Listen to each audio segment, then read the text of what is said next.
मित्रांनो नमस्कार. संसोहम या चॅनलवर आपण नेहमीच कथांच्या निमित्ताने भेटत असतो.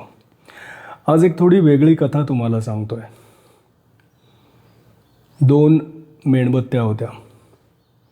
एक छोटी, एक दोन मोठी. मेणबत्त्या होत्या.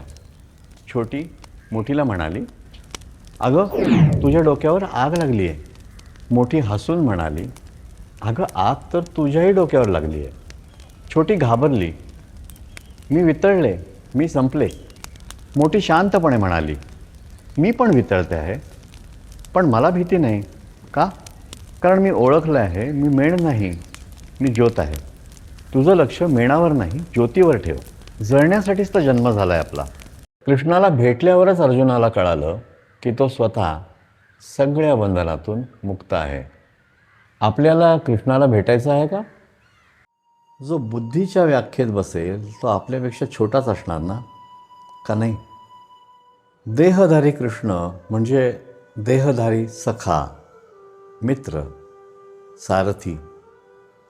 कृष्ण नक्की भेटतोच हृदयाच्या दारातून. लवकरच येत आहे माझे पुस्तक, आपण सारे कृष्ण. फ्रेंड, फिलॉसॉफर, गाईड, माझा कृष्ण सखा नितीन राम याचं एक अतिशय सुंदर पुस्तक मराठीत प्रकाशित होतं आहे. या पुस्तकाचं नाव आहे आपण सारे कृष्ण. आपल्याला जे आयुष्यात दिसतं ते एका जाणत्या माणसाच्या नजरेतून अतिशय लाईट हार्टेड अशा काही स्टोरीजमधून आपल्या डोळ्यासमोर काही संदेश उलगडत जातात. नितीन राम माझा शाळेपासूनचा मित्र आहे आणि त्या लहान वयामध्ये आपल्याला कल्पना नसते की आपण पुढे जाऊन काय होणार आहोत.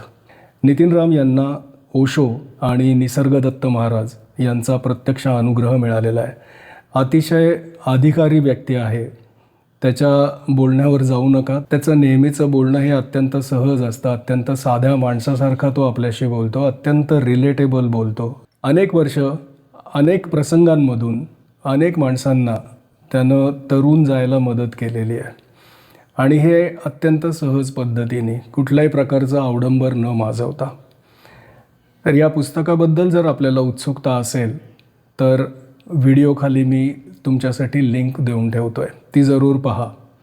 या वेगळ्या प्रकारच्या कथा आपल्याला रिझवतील आणि त्याचबरोबर आपल्याला जगण्याचा एक वेगळा दृष्टिकोन देतील, एक उभारी देतील, एक पॉझिटिव्हिटी देतील याची मला खात्री आहे.